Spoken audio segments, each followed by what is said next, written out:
barnaamijkeenan maanta waxa uu ku saabsan yahay mushkilad inta badan ina haysata waa mushkilada loo yaqaano dib u dhigista loo yaqaano inaan dib u dhigno hawlihii inoo yaalay ay ahayd inaan qabano inaan dib u dhigno bari baan qabanaya saadabaan qabanaya saakumaan qabanaya oo waqtigu sidaa inagaga lumo dawada mushkilada dib u dhigista la yiraahdo maha mushkilad kooban ma waa mushkilad aad u dadka ugu baahday waa mushkilad research badan laga sameeyay waa mushkilad cilmi nafsigu aad u daraaseeyay oo la isweydiiyay maxaa sababaya waa mushkilad research badan lagu soo bandhigay tusaale hadaynu soo qaadano researchka ay sameeyeen in Lee Hadlington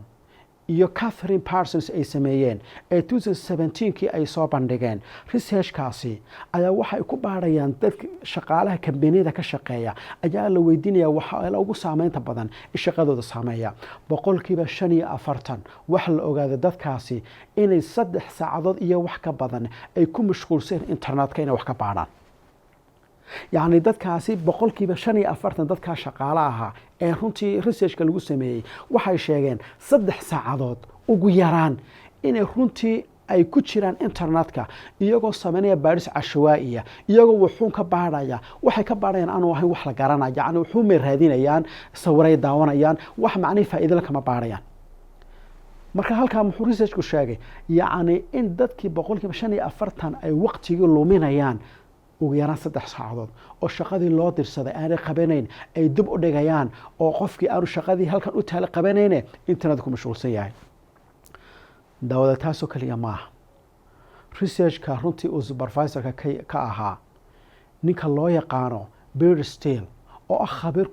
ku takhasusay cilmigan la yiraahdo dib u dhigista oo qoray buug la yiraahdo procrastination equation qoray oo buug aad u runtii faafay ah oo mushkiladana aad uga hadlaya ayaa si researchka oo supervisor kaga haba wuxuu isla ku soo bandhigay ardaydii jaamacaadka la waraystay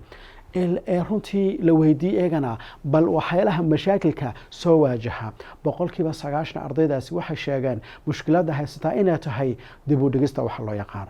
in wixii loogu talagalay inay qabtaan casharkay akhrisan lahaayeen maanta inaanay akhrisaneen imtixaankeed inaanay diyaarinayn ay dib u dhigayaan saadama dib ugu dhig saakun dib ugu dhig oo qofkii aanu shaqadii qabaneen researchkii laba ardaygu inuu soo sameeyo inuu on time aanu ku soo sameeyeen ay dib u dhigayo oo sida waqtigu runtii kaga lumayo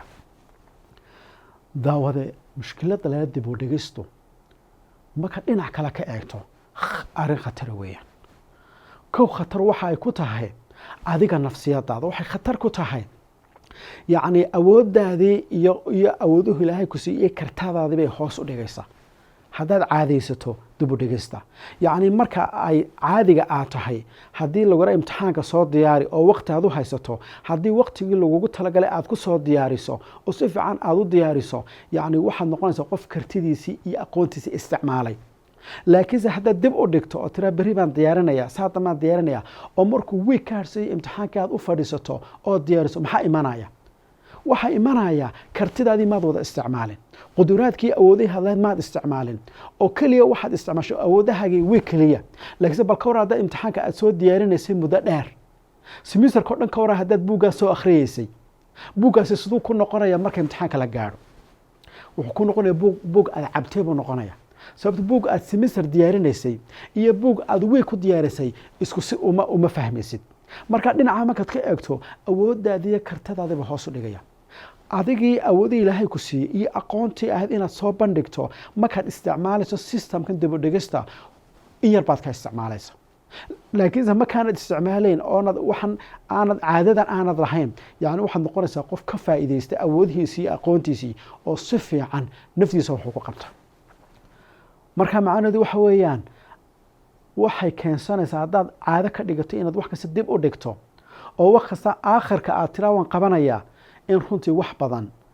aanad maxay soo kordhin oo maskaxdaadii wax badan aanad isticmaalin aqoontaadii wax badan aanad isticmaalin khatar arrinta ka daran baa jirta oo leeyahay arrinta oo sheegan dib u dhigista uu leeyahay mushkiladan ay leedahay ayaa jira oo waa maxay raaxada naftaada raaxadii naftaada ka qaadaysa maanta marka aad ay kugu taagan tahay hawle tusaale ahaan oo kale imtixaankii baa laga rabaa inaad diyaariso markaas halkii imtixaanka aad ka diyaarin lahayd ayaa waxaad go'aansatay inaad iska soo ciyaarto saaxiibada iska raacdo markaad saaxiibada raadaad soo ciyaarayso mar kasta damiirkaagu ku gubaya mar kasta waxaa kugu soo dhacaya war imtixaankii maad diyaarin imtixaankii baa ku sugaya markaa warwar baad ku jiraysaa adigoo saaxiibada la fadhiyo oo ciyaaraya haddana nafsiyaadkaagu way gubanayaan damiirkaagu uu gubanaya oo maxaa ku gubaya shaqo kuu talee baanad qaban warwar baa kugu jiraya bal waxaad ka warantaa haddii intaad imtixaankaaga diyaariso oo si fiican aada u diyaariso aad kadibna saaxiibada raadaad la soo ciyaarto maxaad dareemaysaa ciyaartaaya saaxiibada aad la jeedo raaxaad dareemaysaa sababto ma tihid qof ay faylal ku furan yihiin wax kugu taagan ma jiro si fiican baad u raaxaysanaysaa sidaa daraaddeed waxaa la yidhahdaa dib u dhigistu mushkiladaha ugu waaweyn ee leeda waxaa ka mid ah qofka raaxaday ka qaataaba shaqaa kuu taala ribood baa lagaa sugayay maad qaban waxaas tiri bal koob shaaha soo cabo asxaabtaada la soo cab koobka marka aad cabaysaba waxaa kugu soo dhacaya riboodkii baa lagaa sugaya kadib maba sheekayn kartidba ilaa waa nin wax ku taagan yihin baa tahay hawl u taale markiiba ad ka soo cararaysa markaa daawada waxaa lagu leeyahy dibudhigista jooji si noloshaadu ay raaxo caadiya ay u dareento bale daawada labadaba khatar ka weyn buu baalkan leeyahay mushkiladan dibudhigista la yidhaahdo khatar aada u weyn bay leedahay oo tol khatartaasi maxay tahay waxay tahay mustaqbalkaagay baabiinaysaa waxa aad go-aansatay inaad mustaqbalkaaga wax ka bedesho ood wax barato ood wax akhrisato maalin kasta wax akhrisato haddii ay caadadan leedahay dibudhigista la yidhaahdo waxba ma akhrisanaysid dib aad u dhigaysaa saa dambe bisha soo socotaa sanad kadib aakhirka adigoo da-a ee maxaad is ogaanaysaa inaad waqtiga ka soo faa'iidaysan mustaqbalkaagan maxaa soo lumiyey inaad wax akhrisato aqoon yeelato maxaa kuu diiday waxaa kuu diiday dhaqankan aad lahayd ee dibudhigista haddaad maalin kasta hawsha kuu tala qaban lahayd taamay timaadeen marka waxaa lagu leeyahay dibudhigistu maaha keliya inay qofka ay ka hor istaagayso in ay nafsiyaadkiisii waxyeesheen mustaqbalkiisay baabiinaysaa oo qofkii isla rabay inuu wax qabsado mustaqbalka oo dhaqaalo sameeyo oo caruurtiisa tarbiyad fiican siiyo oo meel wax akhristo oo shahaadooyin qaato siduu isu leeyahay beri baad arrintaas samaynaysaa saadamaad jaamacad geli doontaa sanadka soo socda jaamacad gal ta ku xigta maya masar diyaari siduu waxa dib u dhigaayo ayuu akharkiisi istaagaya isagoo albaabkii taagan muxuu ahaayey qabrigaba taagan walaa taxiina manaas yani waqtiganu aanu ahayn waqtiga wax la qaban lahaa marka waxaa muhiima daawade inaad ku ogaato khatartu bahalkan uu leeyahay dibudhigista khatarta ay leedahay haddaba daawada su-aal baa halkan aad isweydiinaysaa waana ta kugu taaganoo waan garanaya oo su-aashaasi waxaa tahay war mushkiladan saa loo daweynaya sidee baan uga tegi karaa dibudhigista iyo in hawlaha i yeela aan dib u dhigo sidee baan u noqon karaa qof hawlihiisa on time ku qabsada daawada arrintaasi ma sahlana xal sixriya oo markiiba intaan saa kugu dhibo aad markiiba noqonaysana meesha ma yaallo laakiinse waxa yaala waxa weeyaan mabaadi cilmu nafsiga culummadu aada uga hadleen oo iyo culamo u tarbiyaba ay leeyihiin qofku mabaadida noocaasa hadduu ku dhaqmo waxbaa iska bedeli karaa mar kastana waxaa loo baahaya adiga inaad dadaal samayso ood committed noqota loo baahayay xalka koowaad aan kuu dhiibo xalka koowaad daawada waxa weeyaa waa inaad ogaato hoda dibudhigistan laga hadlayo maxaa keena maxaa sababa in dadku ay dib u dhigaan hawlaha u yaala isagoo qofku og hadduu hawlahan qabsado in mustaqbal fiican u imanayo adigoo og maanta haddaad wax akhriska bilowdo ood maalin kasta wax akhrisato mustaqbal fiican inaad yeelanayso adigoo og haddii aad kaysato dhaqaalahaaga oo maalin kasta $5 haddaad meel dhigto mustaqbal aad yeelan karto adigoo taa ogwaa ee dib aad ugu dhigaysaa olada bisha soo socotaan u samaynaya sababahan kuu sheegaya daawada sababta ugu muhiimsanee culamaa nafsiga ay tilmaamaan waxa weeyaan waxay idhaahdaan qofka bini aadamku wax kastou samaynayo laba shay ayaa saameyn ku leh labadaa shay waa maxay waa dhib iyo dheef wax kasta oo aad qabanayso labadaasaa saameyn ku leh wax kastood qabanayso naftu labadaasumay ka eegaysaa naftu waxay u aragto inay dheef ka helayso weliba dheeftuna ay deg deg tahay naftu way qabanaysaa uma baahna inaad u dirtood la xisaabtantood aad sasabto uma baahnaba naftu hadday aragto arintan inay dheef ugu jirto weliba dheeftuna ay deg deg tahay markaba iyada qabanaysa tusaalahaan ku siiyo hadda adigaagay hor fadhiya ayaa waxaan ku yidhi masaajidka haddii aad salaada subax kusoo tukato muxuu ahaaye waxaan ku siinayaa $500 iminka intaa haddaan idin idhaahda idinka dhammaantii safka hore laydinka waayi maayo beritoolaba safka hore waad fadhiisanaysaan shanta boqol baad arkaysaan waa dheef naftu markay aragto weliba degdeg hay tahay haddaan ku irahdo shantaa boqol waxaan ku siinayaa sanad kadib ma imanaysid hadday dheefta dib u dhacayso naftu ma imanayso laakiinse dheefta degdega markaan ku irahdo 500 baad subaxa marka timaado subaxa baa lagu siinayaa 500 iska daaya haddaan $50 ka dhigo safka hore wada fadhiisanaysa marka waxa la irahdaa naftu sideedaba dheeftan yaree degdega ah bay ku shaqaysaaba dheef markaan leenahay maaha dheeftu inay weynaato maaha xataa dheef yar tusaalahaan kale markaan adigu Facebook dul fadhido iyadoo imtixaanku ku yaalo maxaa keenaya imtixaankaaga inaad diyaarin weydo oo waliba mustaqbalkaaga oo ku xiran yahay oo Facebook iskaga jirta maxaa keenaya waxa keenaya dheef yar baa jirta naftu waxay ka helaysaa Facebook ay ku jirto iyo dadkan muxuu ahaayay like iyo comment kan la is saarayo iyo sawirkan khatarta la isu soo dhigayo iyo adiga kolba u daawanaya inta yar bay nafiska yar raaxada yar naftu ka helaysaa waxay ogtahay haday isra imtixaanka bilowna dib baa ku jirta imtixaanka bilowgiisa oo waa inay fadhiisato waa inay diyaarisaa saacada waa inay dib waa meesha taala mayar marka dhibta meesha taala imtixaankii diyaarintiisa iyo dheeftan yar waxay naftu door bidaysaa dheeftan yar ee kooban sidaa daraadeed waxa la yiraahdaa markasta naftu dheefta yar ay arkayso ee markiiba helayso ayay ku dhaqaaqaysaa adigoo macaan qaba oo lagu war xalwada ha cunin iska ilaali waxa macaan oo dhan ayaa agtada muxuu ahaay hoteelka soo galaysaa waxa arkaysaa sharaab yaro macaan iyo xalwada yaro taala is oran meesidu war heer naftaada ilaali oo mustaqbalkaaga oo dhan baa ku xiran inaanad macaan cunin oo caafimaadkaaga khatar galay hadii macaan aad cunto is oran meeside markiiba adigoo yaro macaan soo qaatad arkaysaa waay maxay naftu oran weeday mustaqbalkaaga ilaasho waxay oran weeday naftu waxa yaree degdeg ka dhaaftay inay macaan ba ka helaysaa ay qaadanaysaa waxa lamida dhibta lamida naftu wax ka soo dhib u keenaya way ka fogaanaysaa dhib marka leena ma dhib weyn oo khatara hatta dhibta yar waxa kamida caajiska in muxuu ahaayay in nafti culays la saaro in muxuu ahaayay in ay farxad weydo in tusaalahan kale sirritaada oo iska fadhiya ayaa lagu oranayaa ay nafta ayaa waxa ku yaala inaad 10 akhrisato nafta 10 u kicimaysan sirrita iska fadhisa way sababtoo already naftu waxay dareemaysaa dheef yar bay ku asata fadhiga sirrita raaxada yar dheefta yar hadii laga qaado dhib yar oo akhrisa loo geeyo ma ogolaanayso marka dhibtu intay doonto hala ekaato waxa weeyaan naftu waxa weeyaan ma rabtay waxa la wixii dhib u keenay ama caajis ha noqoto ama ha noqoto raaxo yar oo laga qaadayo ama ha noqoto dhib nafsiyan ku dhacayso culays imka markaad sameynayso exercise jimicsi markaad sameynayso dhib baa ku soo gaarayso jidhkaaga naftu ma rabto iyadoo og naftu haddii exercise iyo jimicsi maalin kasta samayso in caafimaadkeedu kor u kacayo oo aad u wanaagsanaanayso hada naftu dhib taayar soo gaaraysa ma rabto inay qabato marka maxaa laga rabaa daawada meesha marka waxa yaala miisaankaas yaala naftu wax kasta oo dheef oo degdega way ka helaysaa wax kasta oo dib ah oo degdego qabsanaya way ka ordaysaa wuxuu doonaa maxaa laga rabaa koo hadaba waxa laga rabaa si aad arinta naftaada u sabto shay kasta oo qabanaysaa horta waa inuu dheef leeyahay marka horeba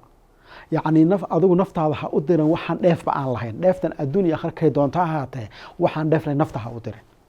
yacni marka aad runtii qabanayso wax aan dheef lahayn tusaale kale ninaad saaxiibtiin baa ku yiri hawsha ay qabo yacni waxa alla wax ka faa'iideysan ma jiro naftu inay qabato way ku adagtay qofka inay diidana way ku adagtay waa marka markuu qofku dib u dhigayo hebel ana bari ku imanaya saadamaan ku imanaya sababtoo wuxuu arkaya waxna ka faa'iidi maayo dheef uguma jirto adeeysna qofka inuu diidana ma rabo marka waxa lagu leeyahay war marka horeba waxaan dheef laan hagelin naftaadu waxay qabanayso waa inuu dheef ugu jirtaa adduunyo aakhiro ku doonahaado number 2 dheefta hadaanu sheega lahayn siisaba oo dheeftiisu ama yar tahay adigu dheef kale ku dar adigu faa'iido kale oo helayso waa inaad raacaysaa oo tusaalahaan kale hadii aad rabto inaad jimicsi aad samayso oo naftaadu aanay ka helin jimicsiga isweydii naftaadu maxay ka helaysaa in waxa ay ka helaysaa naftaadu saaxiibadooda inay la ciyaarto ay raacdo israaci labada waxa tiraahdaa hebel asxaabtaada intaad ka hayso warnamada soo wada jimicsanay team noqda marka naftu hawshii way qabanaysaa sababtoo naftu waxay arkaysaa inay dheef kale helayso asxaabtiiba la ciyaaraysaa marka maxaad ku qasabtay halkii aad kaliga intaad baxdo jimicsi sameeyay naftu aanay jeclaasan lahayn jimicsiga iyo culayska de asxaabtiiba kula socdo kula qoslaaya naftu marka dheefta kale la socota ayay aqbalaysaa naftaadu way ku raaxaysanaysaa. waa qodob aad u muhiima. waxaad rabtaa inaad dabaasha barato, naftu ma jecla, dheefka la raaci. waxaad tiraa markan dabaasha ka soo baxo wixii macaanaaya nafteeda ay jeclaan jirtay ama sharaab ama wuxuu doonahado ama hodheelkii aan jeclaa ayaan cashada ka cunaya. naftu way jeclaanaysa, hawshii way qabanaysaa marka. yacni hawshii ka soo taagneed way qabanaysaa. waxaad ka soo qaadaa naftaadu xaqriska ma jecla, laakiinse maxaad samaysay? asxaabtaadi baad u yeedho waxaad tidhi war heedhe casharkii jaamacaddu inaga rabtay aynu ku wada akhrisano hodheelka halkaas beritoola waqtiga. waa is wada raacdeen, naftu way aqbalaysaa. sababto naftii already markaa aad kaxaysay wax akhriskii asxaabtii la samaynayso way jeclaysanaysa. marka waxaa lagu qodobkan ku leeyahay waar wax kasta oo samaysanta dheef weyna ku jirta. dheeftu hadday ku yar tahayna aduu dheef kale raaci. xataa haddaad weydo dheef kale haddaad weydo abaalmarin si oo waxaa tira naftu hadday hawshaa qabato riboodkii loogu baahnaa maanta haddaad saacadda ku dhammaystirto nafta waxaad u ballan qaadaa dheef kale inaad siinayso oy ku faraxdo. naftu dheeftaa kale arkaysa way qabanaysaa. nafta bini aadamka waa in la sasabaa. dhinaca kale haddaynu ka eegno dhibta lafdigeeda, dhibtan ku soo gaadhaysa marka naftu maadaama sheegnay dhibta aanayna jeclayn waa inaad nafta tusisaa hadday hawshan qaban wado dhib ka weyn inay imanayso. naftaadu naftaadu waxay rabtaa markasta inay waxa macaan cunto,